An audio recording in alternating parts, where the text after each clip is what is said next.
Hey guys, welcome back to another video. Today we will be going over the fundamentals of building a great base. So I'm gonna go ahead and go into creative just so I can have all the resources, but this will be a base for survival. Yeah, let's get into it. So first step in building a base is we need a good source of power. So you're going to want to go ahead and look around the safe shallow area for an underwater volcano that will provide a source of heat. Then we can use that heat to power our base. Okay, so while I am looking for this volcano, I'll be going over the three types of power and the two power combinations that you can use to power your base. So, first we have solar panels. You can build them on your base and capture sunlight. They only work if you're in the shallows, because if you're super deep, the sunlight won't be able to reach and you'll have minimum power. Uh, a negative is that at nighttime, of course, there's no sun, so you will not have any power. Next, we have heat. You can build thermal plants next to a heat source such as a volcano, and you can harvest that heat and turn it into power using power transmitters from the volcano to your base. A negative is that your base has to be somewhat close to that volcano because you cannot have an infinite chain of power transmitters going from your base to the volcano. And last, we have nuclear reactors. You can build reactor rods to put in this machine that's in your base, and it turns it into power. A negative is that it's quite expensive. The resources are not very easy to find, so I do not suggest this for beginners because you'll be wanting to use your resources for building other things that can be more useful, because you don't want to be wasting your time and resources on trying to keep your base powered. Yeah, so we'll be using solar panels as a base and then adding on either heat or a nuclear reactor for the second power. For both of them, in the day, the solar panel will deal with the electricity. The thermal plant will start to gain power and then deliver that power at night when the solar panels are inactive. And then with the nuclear reactor and the solar panels, you can choose when you want to be using the power. So say you're out exploring and you don't need power, you can just not have power and only decide if you're in your base and you need the power at night. When it turns off, you can start to put your rods in and use your resources. Okay, so I finally found the volcano right here. And our first step is to get our habitat builder, and we are going to build a thermal plant. So you need 5 titanium, 2 magnetite, and 1 aerogel to build it. So you're going to want to go down as deep as you can and put your thermal plant there. So you're gonna wait for the explosion to stop. You're gonna quickly go down there. Let's see. Yeah, that's good right there. And you're gonna start taking damage because you're in survival. I'm in creative, so I won't be taking damage. So you'll have to come in and out really quick. Useful tip is to bring medkits so you can just heal up over here, wait for the explosion, and then go down. Continue building it. It will take a lot longer in survival, but yeah, so you just keep repeating that process, going up and down, healing. This is a good place. It will capture most of the heat. Yeah, so now you're gonna use your power transmitter, so you'll need gold and titanium for each one. So once you're close to it and you're holding out the blueprint, you'll see that blue line. That will be the electricity. So once I get up here, it runs out. So you're going to want to place it close to it so that it can start the power line, and basically you're going to feed it to your base, which you will decide where you want later. I can't seem to put this. Oh, right here. Alright, there. We'll start with this. And then you hold out the next one, and it will show you how far you can go before you have to place it down. So basically just go as far as you possibly can. Oh, you can go all the way up to here. So right here. Oh, this works. Yeah, it's just going through the wall there. See? Not connected to that.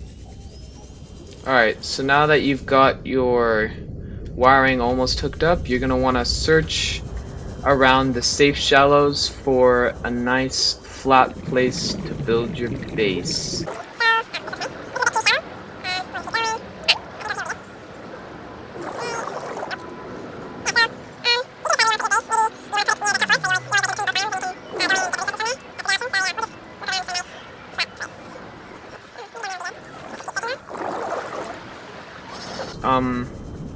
I'm gonna go back to the volcano and put down a beacon so I always know where it is, if I can find it.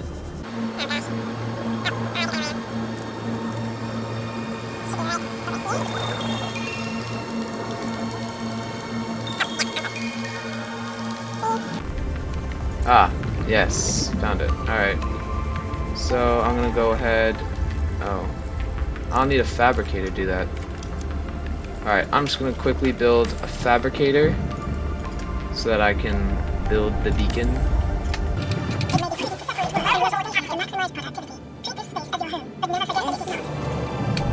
Fabricator. Deployables beacon. You guys should do this too. Just build a little compartment area, put down a fabricator, and build a beacon. We're gonna Put it there. Then we're gonna let it free. Oh, crap. Yeah, we're gonna let it free. Then we're gonna go over to it, edit the name, and we're gonna name it Volcano. Done. Alright. So there we go. Now it's active, so now we know where our volcano is and how far away our base is gonna be from this place. Alright. So, I'm gonna keep searching for a good place to build.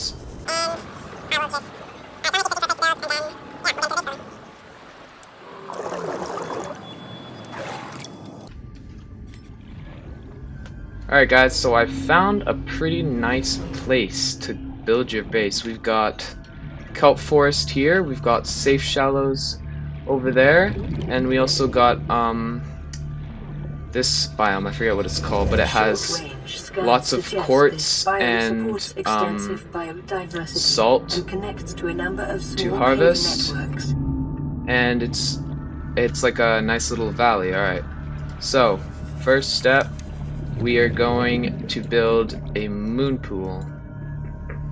So in Subnautica you're gonna be driving around a lot, or yeah, you're gonna be exploring a lot and going to different biomes, so you're gonna need some place to dock your vehicles and charge them up. Also to upgrade them to get depth modules and other things. So base piece is our moon pool. So you're gonna want to build it somewhere where not too low to the ground, because you're gonna have to come up from the bottom. So pretty much as high as you can build it would be good. Let's see. Yeah, this looks good. Alright. Yeah. So once you have your heat power line connected to your moon pool, it is time to start designing your base. So I'm just gonna go ahead and quickly design the most efficient base possible. And yeah,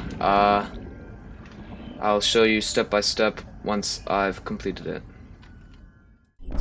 7. Alright, 6, so I was just 5, building, designing, and the aurora's blowing up. So let's just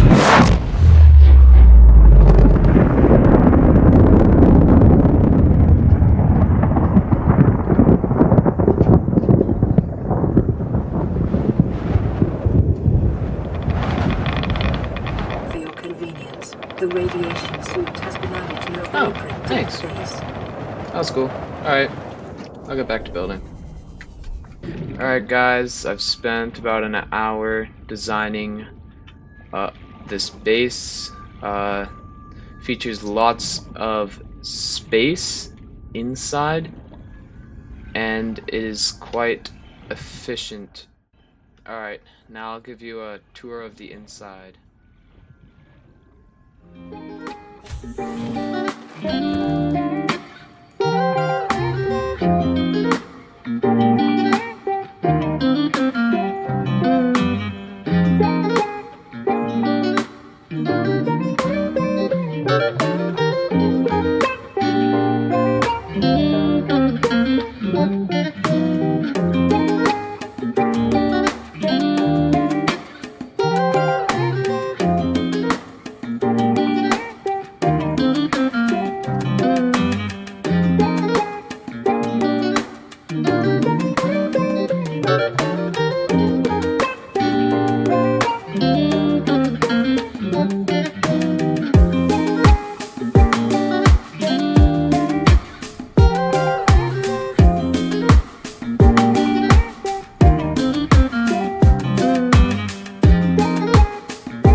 Alright, yeah, that was the tour of the inside.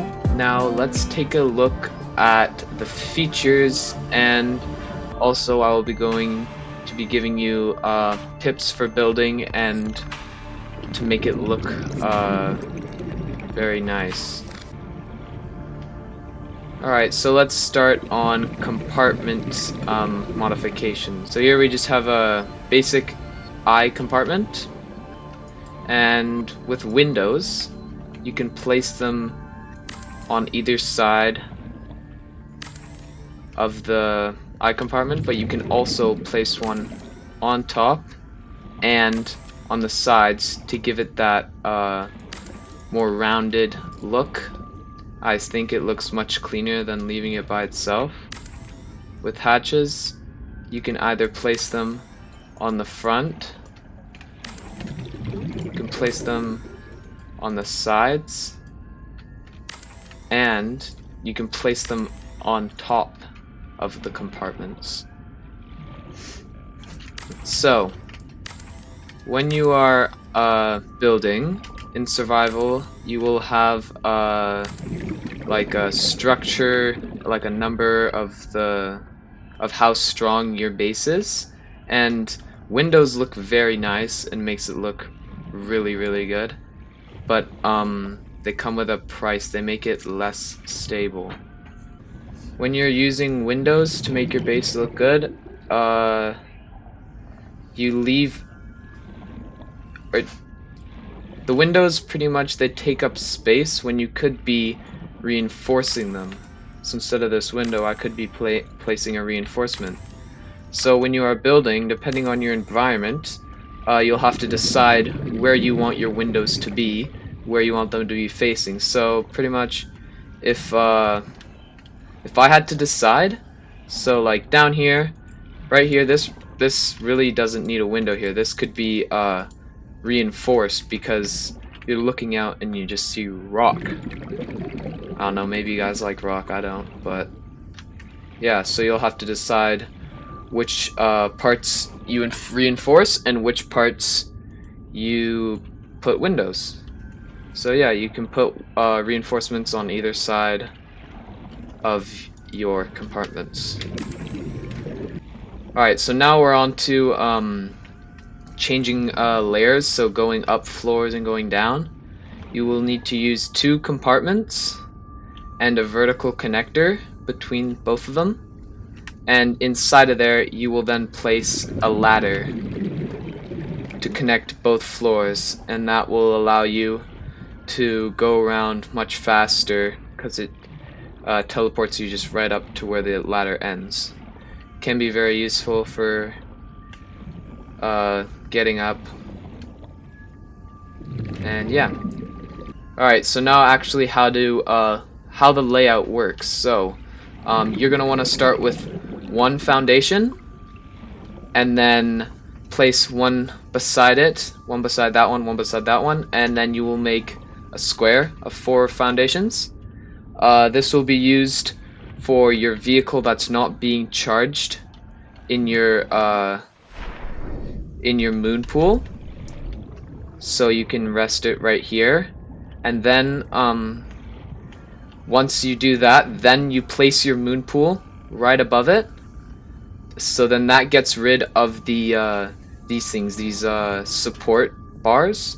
Those will, so you'll pretty much have a floating moon pool once you put your 4 things down. I'll show you what I mean in the video above. Alright, so once you have your moon pool above your 4 foundations, then you can start using compartments to kind of weave around the outside if you want. Then you can place hatches on the inside so that you can, once you get out of your vehicle, you can swim over to here and enter your base. Then from your moon pool, I would suggest connecting to a multi-purpose room. Have 2 or 3 multi-purpose rooms, 2 on one side, 1 on the other. These will give you more space and make it look more like spread out. What else?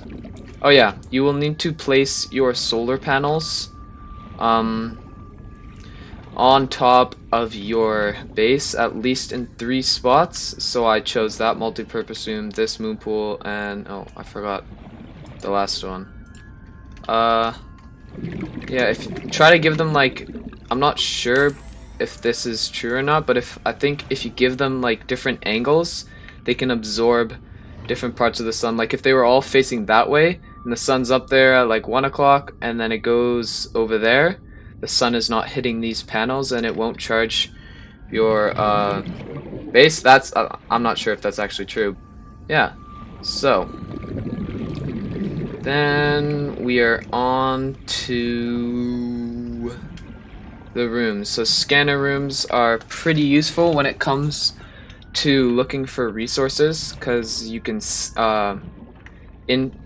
once you've scanned, like with your tool, the scanner, once you've scanned an object, it goes to this database and then you can select it and click scan and it will search the entire area, I think within 200 meters unupgraded, and it will tell you where those objects are. So if you're in need of gold, if you've scanned gold before, you can put it into the scanner room and it will scan your area and it will tell you where those resources are.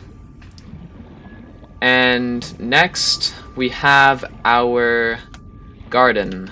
So it might just look like this is for show, but it can be very useful. So you take out your knife. Once you find a plant, you can go up to it with your knife and hit it once.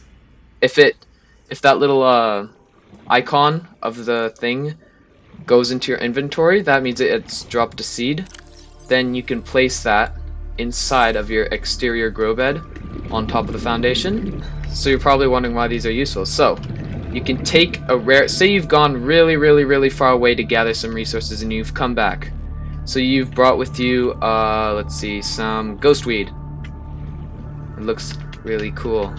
But say you need it for making something, you can plant it in your thing, wait for it to be fully developed, and then hit it. I think you can hit it twice.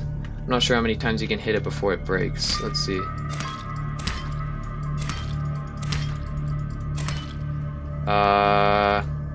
However many that was. I forgot to count. Yeah. So then that will give you all of these seeds. You can go ahead and put them into your grow bed, and that will pretty much duplicate them. So now you have your own farming area, and you can grow any rare plant that you want. Oh. What the heck was that? That was a weird glitch. Yeah. So very useful for gaining lots of resources that could be hard to find. Yeah, so you just go out once in a while and check on your plants, wait for them to be fully grown, and then you can duplicate them. Oh, it did that glitch again, what the hell? There we go. And then I suggest putting an eye-shaped compartment, decking it out with a bunch of windows to make it look cool, and then a hatch. You would put this right beside your foundation with your plants, and you can start, well, this can be like your storage room, so you can place lockers around here. This can be like your mini storage room, and then you can store your plants. Like if you have too much plants in there, you can start storing them in here, and then once you need plants, you can just come into this room and get your plants that you need. It's also a nice viewing place for your plants. Alright, so next we have the multi-purpose rooms. I'm going to go over what you can do with them and what you can place in them. So I'm going to head over to number 1 here. Alright, so with here you have to have a wall without a window on it. Then you can build, I suggest building a water filtration machine, very useful. So I suggest using the resources, or finding the resources to build it. It will take the salt and separate it from water and give you big water jugs that will give you 60 water points, I guess they're called.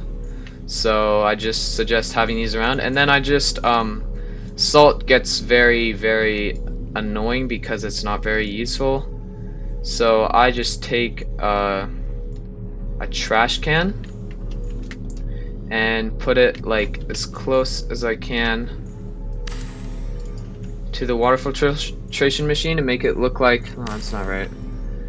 You put it as close as you can to the water filtration machine to make it look like it's like kind of part of the same machine.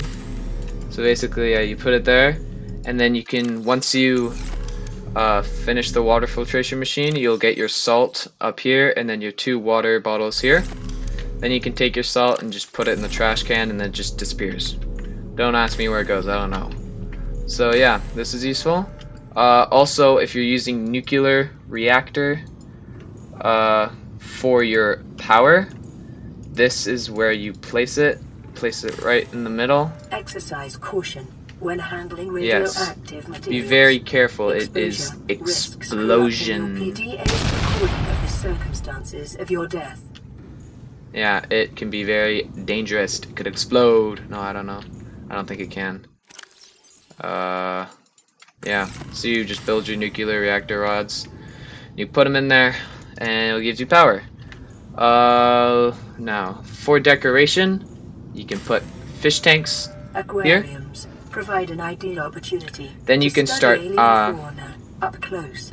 Select carefully which life forms you bring on board. They may also be studying you. Yeah, what she said. You can find some buddies and have some pets and friends on your lonely quest to get off this planet. Yeah, so I think that's everything to go over when you're building your base. So yeah. Thanks so much for watching this video. I hope it helped you guys, and consider subscribing if you would like more content like this. Yeah, until next time. See ya.